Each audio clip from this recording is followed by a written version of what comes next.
Welcome students, hope you all are fine and doing great. So students, आज की lecture में हम direct indirect का लेसन नंबर 4 स्टडी करेंगे और वो है इंटरोगेटिव सेंटेंसेस को, how to change an interrogative sentences from direct into indirect form. So while changing the interrogative sentence into indirect form, following changes need to be done. First change क्या होगा? अगर हमारा reported verb जो है वो WH से शुरू हो रहा है या रिपोर्टेड स्पीच जो है वो WH से शुरू हो रहा है, तो उस केस में हमने इफ या वेदर का यूज़ नहीं करना. WH कौन से होते हैं? Where, whom, whose, who, which, how, ये आपके WH होते हैं. सेकेंड रूल क्या है? Helping verb. अगर हेल्पिंग वर्ब से हमारा रिपोर्टेड स्पीच स्टार्ट हो रही है, यानी जो डायलॉग, जो इन्वर्टेड कॉमास के अंदर स्टेटमेंट है, वो हेल्पिंग वर्ब से स्टार्ट हो रही है, तो हमने उसमें इफ और वेदर का यूज़ करना है. ठीक है. अब हेल्पिंग वर्ब्स कौन से हो सकते हैं? Is, am, are, was, were, have, has, had, ये सारे हमारे पास डिड, डू, डज, ये हेल्पिंग वर्ब्स हैं. थर्ड, दैट जो है वो इंटरोगेटिव सेंटेंसेस को जब हम डायरेक्ट से इनडायरेक्ट फॉर्म में लाते हैं तो दैट यूज़ नहीं होगा. फोर्थ रूल क्या है? Said to. जब मैं कहती हूँ आई सेड टू हिम, तो ये सेड टू चेंज हो जाएगा इनडायरेक्ट फॉर्म में आस्क्ड या इंक्वायर्ड ऑफ. आपकी मर्जी, आप आस्क्ड लिखें या आप इंक्वायर्ड ऑफ लिखें, दोनों एक्सेप्टेबल है. और जैसे कि हमारा क्वेश्चन डायरेक्ट फॉर्म जो है वो क्वेश्चन में होगा, इंटरोगेटिव सेंटेंस होगा. जब हम इसको इनडायरेक्ट में चेंज करेंगे तो हमने असर्टिव सेंटेंस इसको बनाना होगा. और आपको पता है कि असर्टिव या अफर्मेटिव सेंटेंस के एंड में फुल स्टॉप आता है. तो बेटे, इसको एक्सप्लेन करने के लिए हम कुछ एग्जाम्पल्स लेते हैं. सो स्टूडेंट्स, हमारी पहली एग्जाम्पल है, she said to me where are you going now.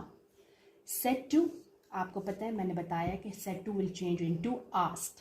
She asked या इंक्वायर्ड ऑफ मी भी कर सकते हैं. She asked me.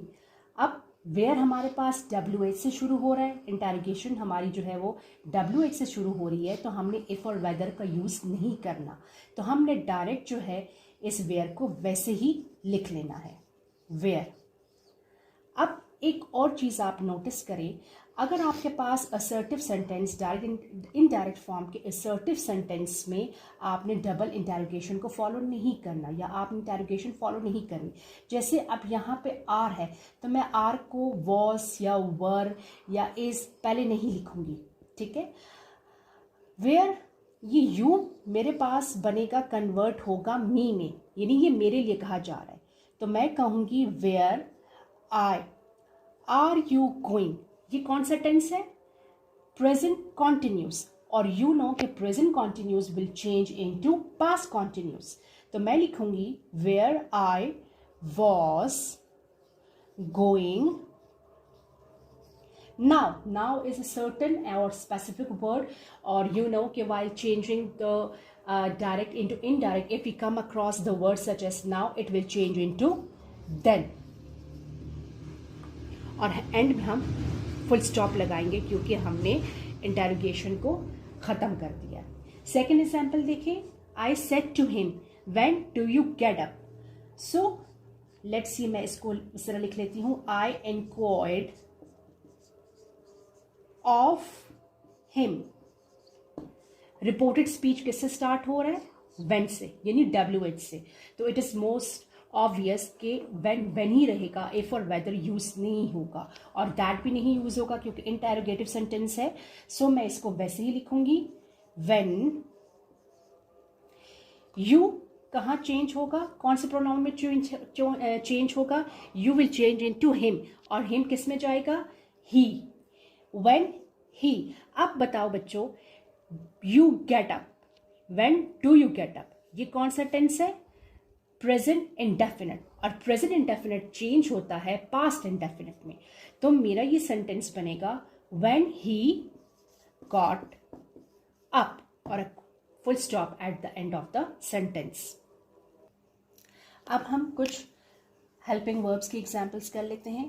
The doctor said to her, did you take this medicine? The doctor said to will change into asked. The doctor asked. अब did helping verb है तो हमने if और weather का यूज करना है। आप चाहो तो इफ यूज करें, चाहे तो वेदर यूज करें। तो मैं इफ को यूज कर लेती हूँ। इफ, अब आप देखें कि ये यू किससे रिलेट कर रहा है? You is relating to her. तो हर के लिए जो हम प्रोनाउन यूज करेंगे वो होगा शी। If she. अब आप देखो बच्चों, did you take, did you take ये कौन सा टेंस है? Past indefinite. और आपको पता है कि पास्ट इंडेफिनिट चेंज होता है पास्ट परफेक्ट में। तो ये सेंटेंस ऐसे बनेगा, if she had taken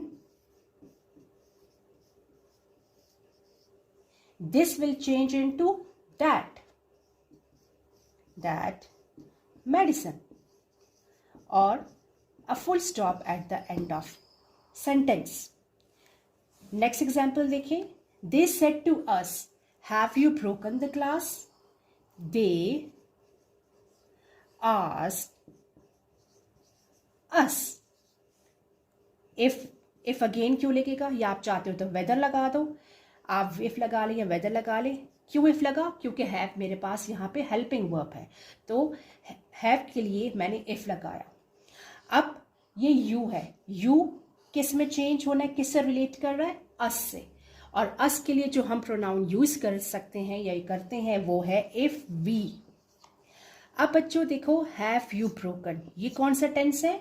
present perfect. तो present perfect will change into past perfect, और पास्ट परफेक्ट में क्या होगा? हैड और वर्ब की थर्ड फॉर्म लगेगी। तो ये बनेगा if we had broken the class and a full stop at the end. So students, ये मेरी आज की वीडियो थी। अगर आपको समझ आ गई हो तो इसको लाइक कर दीजिएगा और चैनल को सब्सक्राइब कर दीजिएगा। अल्लाह हाफिज़।